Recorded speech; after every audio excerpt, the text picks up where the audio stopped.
Bonjour, ici Mathieu de Ludovox.fr, bienvenue dans ce Ludo Chrono. Aujourd'hui, je vais vous parler de Small Samurai Empires, qui est un jeu pour 2 à 4 joueurs de 13 ans et plus, et des parties de 30 à 60 minutes par joueur. Dans ce jeu, les joueurs incarnent chacun et chacune des clans de samouraïs qui vont se disputer le Japon. Il va s'agir de gouverner les différentes régions, les différentes provinces, tout ceci pour gagner le plus de points de victoire à la fin de la partie. La partie va durer 3 ères et chaque ère est composée de 2 manches. Les 2 manches d'une ère se passent un petit peu différemment, vous allez voir comment ça va se passer. Chaque joueur a un paravent qui va protéger notamment ses jetons d'action et ses ressources, et on va également avoir des figurines à notre couleur. On a des pions de samouraï et également 3 forteresses qu'on va pouvoir placer pour étendre notre influence. Voilà pour ce qu'on va pouvoir trouver dans ce jeu. Maintenant, comment est-ce qu'on joue?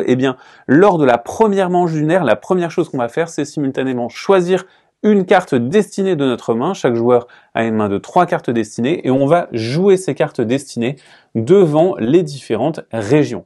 Alors qu'est-ce que font ces cartes destinées? Elles vont valoriser cette région à la fin de la partie.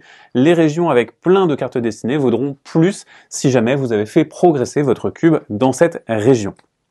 Ensuite, nous allons tout simplement procéder à la phase d'action. Pendant la phase d'action, les joueurs vont planifier leurs jetons ordre. Vous voyez qu'on a plein de jetons ordre ici. Normalement, ils sont cachés derrière notre paravent. Et on va les placer face cachée ici sur les emplacements, sachant que ça sera résolu à la première manche du sud vers le nord et à la deuxième manche du nord vers le sud. Et vous avez également des emplacements d'action bonus qui vont vous permettre de déclencher des effets particuliers lorsque vous allez vous placer dessus. Par exemple, ici, moi je vais choisir un de mes jetons d'action, je le place face cachée ici et j'applique directement l'action bonus qui se trouve là, qui va me permettre de déplacer l'un de mes samouraïs, d'avoir un déplacement, et donc je peux déplacer un samouraï dans une zone adjacente. Le second joueur, lui, il va venir se placer ici et ce symbole va lui permettre de recruter. Et il va recruter forcément dans la capitale de la ville. Le troisième joueur va venir ici, il déclenche ce symbole-là qui est un symbole qui lui permet de tuer une unité.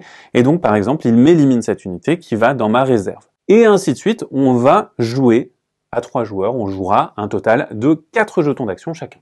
Ensuite, on va procéder à l'activation des jetons en partant du sud et en allant vers le nord. On révèle le premier jeton, il s'agit d'un jeton de récolte. Et donc, ici, je vais récolter pour cette province. Si j'ai des samouraïs qui sont présents dans les provinces qui produisent, je produis les ressources qui correspondent. Je vais produire un de nourriture puisque je me trouve dans une province qui contient une nourriture. Ensuite, on révèle ce jeton-là, c'est un jeton de recrutement. Le joueur va ici pouvoir placer un samouraï dans la capitale de cette province, mais peut payer une nourriture pour placer une troupe supplémentaire. Si jamais on est des forts dans cette province, on peut recruter sur un fort à la place de recruter dans la capitale. Ensuite, on progresse, on va jusqu'ici. Ici, je vais avoir un recrutement, etc., etc. Vous avez compris les actions.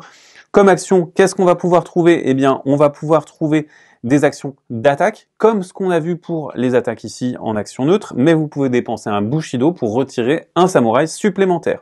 Vous avez des déplacements qui sont conditionnés également, vous avez des déplacements optionnels qui vont vous coûter de la nourriture, et vous avez même des déplacements en bateau qui vont vous permettre de vous déplacer sur des provinces côtières. Et on a également une action dont je ne vous ai pas encore parlé, qui est la construction de forts.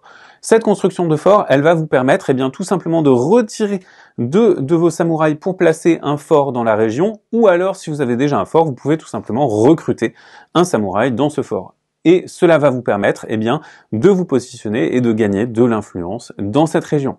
Une fois que tous les jetons ont été révélés et appliqués, on va tout simplement procéder à la deuxième manche de l'ère.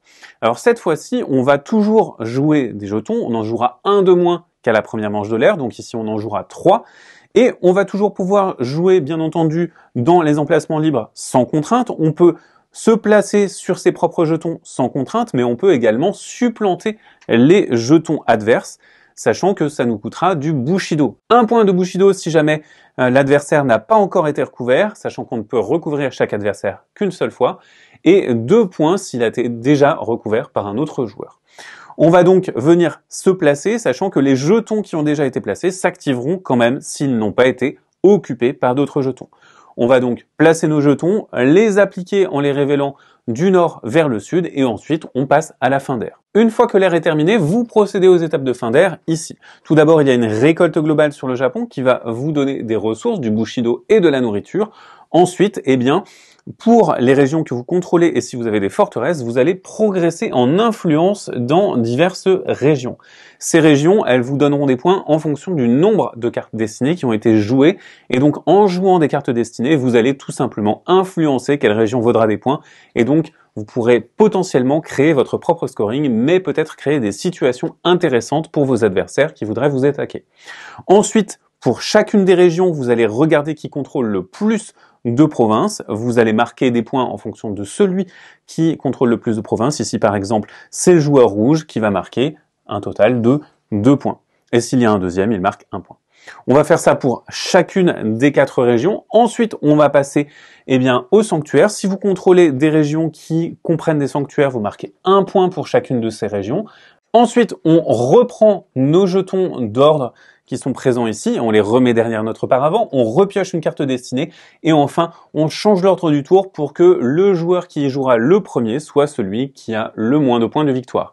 On est alors prêt à commencer une deuxième ère, puis une troisième, et à la fin de la troisième ère, on va tout simplement regarder le scoring qui va se trouver ici.